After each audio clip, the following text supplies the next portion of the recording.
já temos aqui na antessala, que fica fora do campo de visão da gente, o querido doutor João por aí, João Gabriel Ribeiro, neurocirurgião. Se o doutor João já está por aí, coloca ele para cá. Ó, doutor João aí. Bom dia, João. Tudo bem, doutor? Bom dia, Raul. Bom dia a todos os nossos ouvintes. E bom, deixa eu ver se eu consigo botar a Juliana Freire para cá também nessa transmissão.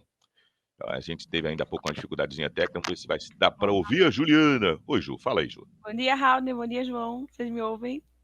Estamos ouvindo bem.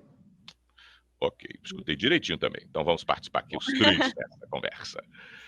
Doutor João, obrigado por o senhor estar nos atendendo. Gente, doutor João é neurocirurgião e vai trazer para a gente aqui alguns esclarecimentos. Parece que ansiedade, estresse, cansaço estão aumentando aí o risco de doenças neurológicas, como Alzheimer.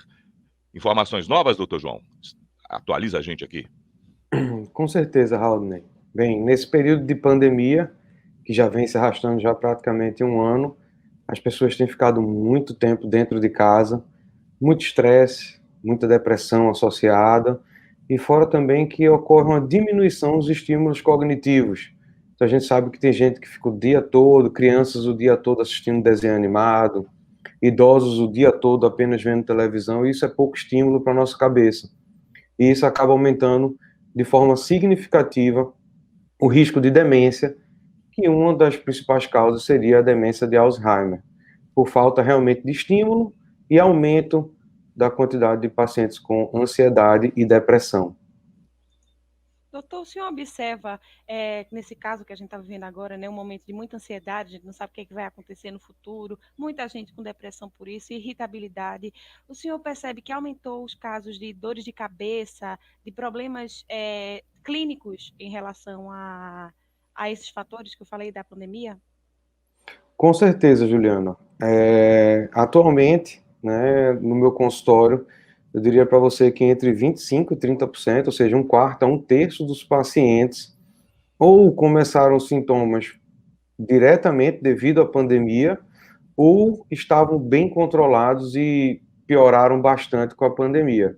Seja dores de cabeça, tonturas, dores de uma forma geral, então os pacientes que têm fibromialgia, que têm dores no corpo, dores na coluna lombar, os pacientes que já tinham algum grau de esquecimento realmente pioraram. Então, várias doenças neurológicas, várias queixas pioraram bastante. Obviamente que, quando a gente fala de depressão e ansiedade, aí é que realmente lidera, né? Então, insônia é uma queixa muito frequente que a gente tem batido no consultório, muita ansiedade e depressão também. Há maneiras da gente procurar se prevenir, doutor? Como suavizar ou sentir menos desses efeitos que são a realidade para muitos de uma vez só, né? Um fator que incomoda, que está na vida de todo mundo hoje. Então, a gente tem como a gente minimizar ou suavizar, né? Se a gente levar em consideração um distanciamento social bem feito, ou seja, todo mundo dentro de casa, saindo apenas para trabalhar, etc e tal, tem como você procurar fazer exercícios físicos dentro de casa, então isso ajuda bastante. A gente tem que tentar manter uma rotina, ou seja, procurar dormir sempre na mesma hora, acordar sempre na mesma hora, manter uma alimentação saudável, também é muito importante. E para aquelas pessoas que estão tendo dificuldades para sair de casa, está com muito medo de pegar a infecção por Covid, lembrar que hoje a telemedicina ela é uma realidade. Então, para vários casos, dá para se ter consulta, uma teleconsulta, sem você sair de casa, no conforto de casa, sem se expor, né? Então, é importante sempre procurar estar fazendo atividade. Lembrando, algumas pessoas realmente sentem demais ficar em casa o tempo todo. Para essas pessoas, a gente tem que orientar realmente, sair de casa, procurar lugares abertos, né, com poucas pessoas, uma caminhada numa praia no final da tarde, onde não tem praticamente ninguém, ou então um passeio de carro, né? Então a gente tem que sempre tentar se adaptar para cada pessoa. Doutor, e a gente vê que esses fatores, né, de depressão, ansiedade, podem afetar os adultos, como o senhor bem falou, Alzheimer e outros problemas que podem causar, mas e como ele se apresenta na criança? Como é que se reflete na criança toda essa situação de ansiedade e de isolamento social? A criança é um ser muito social, né, e agora eles estão em casa. Como é que isso se apresenta para as crianças? Então, as crianças, elas ficam tremendamente irritadas, né? Acabam que começam a ficar com dificuldade de manter essa rotina, então muitos ficaram muito tempo sem aula, então dormiam mais tarde, agora estão tendo dificuldade de acordar cedo, a criança fica irritada, altera a alimentação, ou a criança acaba comendo demais ou comendo de menos. Como a criança está muito irritada, o pai às vezes acaba querendo compensar de alguma forma, então acaba saindo um pouco da dieta e dá alimentos que não são adequados, né? Então, uma das coisas que a gente tem visto muito também é, por conta da pandemia, as crianças que têm necessidades especiais, crianças com algum tipo de deficiência, pacientes que têm TDAH, pacientes que têm algum transtorno do espectro autista, diminuíram bastante as suas terapias, né? Essas crianças muitas vezes fazem terapia diariamente, com fono, TO, físio, psicologia, e acaba diminuindo com medo de propagar a infecção pelo coronavírus, e isso causa um declínio cognitivo muito grande. Então, a gente tem crianças que estavam super bem, sem nenhum tipo de medicação, e agora tem que fazer remédio, porque está muito irritado, não quer dormir. Então, realmente, as crianças também têm sentido muito. Todo mundo, do nascimento ao idoso, todo mundo está sentindo bastante isso. Ô, doutor João, e a sua opinião sobre a volta às aulas, que a gente tem uma retomada agora? Que existem os dois lados colocados aqui. Tanto alguns especialistas que defendem a volta às aulas, acham que deve ser feita de uma forma com os cuidados necessários, os protocolos que já são apresentados, mas que é importante porque, como o senhor disse, a mudança, a saúde mental também está em jogo quando a gente tirou as pessoas do que era a vida que a gente considerava normal e tinha como cotidiana e o que está sendo nesses últimos meses. E alguns outros ainda ficam com o temor de uma exposição que seria talvez desnecessária ou que deve ser protelada ao máximo. Qual a opinião do senhor? Ainda bem que você perguntou qual a opinião, né? Realmente a gente não sabe o que é certo e o que é errado ainda, né? É muito fácil na medicina você olhar para trás e depois dizer, a gente estava errado, a gente estava certo. Na minha opinião, Haldney, essa pandemia já vem durando quase um ano, tá?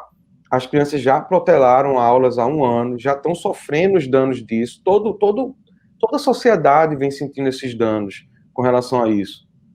E eu acredito que as crianças devam retornar sim às aulas. A gente deve tentar, ao máximo, voltar às nossas atividades, obviamente, tomando todas as medidas, distanciamento social, usando máscara, lavando bem as mãos, se puder usar face shield também utiliza, né? Então, eu acredito que sim. Hoje mesmo já levei meu filho na escola, então com todo de máscara, ele tem só 3 anos de idade, então foi de máscara. É importante demais. Por quê? Já perdemos um ano de escola.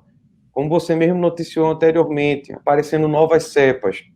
A gente não sabe se as vacinas vão ser eficazes para essas novas cepas. Então, a gente está se baseando muito na vacina, vacina, vacina. Ok. E a partir do momento que aparecer cepas que são resistentes à vacina, o que é que a gente vai fazer? Vai viver para sempre assim? Então, a gente realmente tem que seguir, tomando as medidas necessárias, mas a gente tem que seguir. E muitas dessas crianças estão, como o seu filho, né, 3 anos de idade, começando o processo social, né? E esse distanciamento pode causar algum efeito para a criança, né, que está em processo de sociabilização. Com certeza, Juliana. A gente esquece o seguinte: eu vejo muita gente dizendo, meu filho, por causa de um ano de escola, não vai deixar de ser médico, engenheiro, etc e tal. Não, provavelmente não vai. Mas lembrando que seu filho pode ter fortes problemas de socialização, de ansiedade, de depressão no futuro. E a gente não vai saber. A gente vai ficar naquela dúvida: será que foi por conta daquele 1 ano, 2 anos de pandemia, que ele ficou muito tempo enclausurado? A gente nunca vai saber disso, entendeu? Pode ser que seu filho comece a apresentar insônia o resto da vida. Será que foi por conta desse momento? Nunca vamos saber. Também, não só levei meu filho de 3 anos, como a minha esposa também levou a minha filhinha de 1 ano para a escola. Primeiro dia de aula também, 1 ano. É extremamente necessário? Não.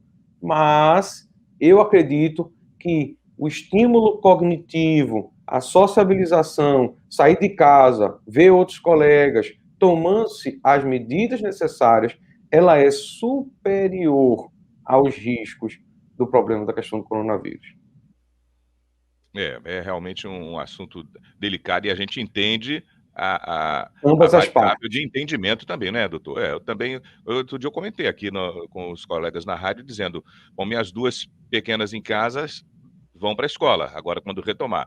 Mas eu tive contato já com Covid, já testei positivo, a esposa já testou positivo, então a gente fica mais confortável de permitir o trânsito com as meninas e tudo, e não vai se deixar de tomar os cuidados que a gente tem tomado. É máscara nos lugares, é a asepsia direitinho das mãos, o álcool gel ainda em todo canto, em todo local.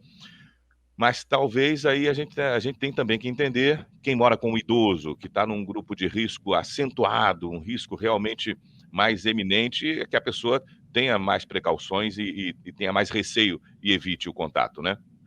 Com certeza, Raul, é justamente isso. A gente tem que olhar todos os lados da moeda, né? Cada pessoa tem a sua realidade, cada pessoa também, eu acho que deve-se ter o livre-arbítrio de eu escolher. Então, não estou me sentindo seguro de levar meu filho para a escola, então eu prefiro que faça ensino à distância. Perfeito. Mas o que eu acredito, e essa é a minha opinião, a gente não pode nivelar toda a sociedade igual. Então, se alguém acha que seu filho, como o seu caso, já teve coronavírus, a esposa também já teve, eu vou levar meus filhos porque eu me sinto mais seguro. Ok, você deve ter esse direito de levar, né? E aquelas pessoas que não se sentem à vontade também devem ter o direito de se reservar e assistir a aula online. Então, acredito realmente, desse jeito, toda a sociedade ganha. Uhum. Como o senhor Doutor, disse. Não, tô dizendo, como o senhor disse, né? A gente não sabe ainda no momento qual é a forma certa de agir, né? Então, cada um vai poderando de acordo com a sua realidade. Pode falar, Raul. uma última questão, doutor João. Sobre o efeito coronavírus no organismo, na sua área neurológica, alguma coisa já identificada? Os estudos têm mostrado que comprometimento de pacientes que foram positivados com coronavírus após se curar da Covid, resquícios, algo que seja já significativo? Sim, então a gente sabe que toda e qualquer infecção viral, e com o coronavírus não seria diferente, mas talvez o coronavírus teria um pouco mais, né? A gente tem tido alguns problemas com o coronavírus, mesmo depois que passa. Então, a anosmia, que seria a perda do olfato, tem pacientes que estão perdurando essa perda do olfato aí já há algum tempo. Tem alguns pacientes evoluindo com perda auditiva, mesmo que parcial, mas com perda auditiva. Pacientes que tiveram uma forma um pouco mais grave do Covid neurológico e com crises convulsivas depois, com crises epilépticas. Eu tenho um paciente que, depois do Covid, aproximadamente 2 semanas, evoluiu com a trombose no cérebro. Então, a gente sabe que o Covid realmente pode levar a danos neurológicos, que é uma infinidade de possibilidades, e isso pode ser em todo o trajeto. Eu já tive pacientes que tiveram AVC pelo Covid, né? Então, realmente, o Covid não é só apenas um quadro gripal mais forte, mas leva a uma série de problemas. Uhum. Alguma questão mais, Juliana? A gente pode liberar o doutor João Gabriel? Podemos liberar, doutor. Obrigada doutor, pela participação. Muito obrigado pelo convite, Juliana, Haldney. Um bom dia a todos e um bom começo de semana desse fevereiro. A todos nós. Obrigado, doutor João Gabriel, nos atendendo gentilmente aqui no Manhã na Clube. Nossa colega Juliana Aragão, que comanda a sala, já libera o doutor. A gente vai fazer um break agora, né, Ju? Aí eu posso encerrar a transmissão da nossa sala Diário de Pernambuco TV, né? Dona Juliana Freire, muito obrigado pela sua participação também aqui conosco, viu? Eu que agradeço, Raul, e até a próxima, que amanhã tem mais. Ok. Ju Aragão, libera a Ju Freire. E aí eu vou dizer para as turmas que está acompanhando aqui o nosso Diário de Pernambuco TV, nosso canal no YouTube. Nós estamos também ao vivo pela Rádio Clube e ao vivo no Facebook. No Facebook eu boto uma câmerazinha aqui de lado, ela fica transmitindo, pega um pouquinho dessa TV. Deixa eu ver se dá para mostrar aqui. Deixa eu puxar aqui, eu vou mexer nessa câmera aqui do lado. Vem para cá, vem para cá. Ó, eita, agora uma câmera filmando a outra e tal. Essa turma aqui está assistindo a gente pelo Facebook. Eu vou botar aqui de lado que continua a transmissão. A gente segue com a programação da Rádio Clube pelo Facebook, tá? na fanpage lá, Raudney Santos. A gente vai conferindo então a programação, vou fazer um break rapidinho. Aí Juliana Aragão, vou dar uma deixa, ela já pode encerrar essa sala aqui. Quem tem clube,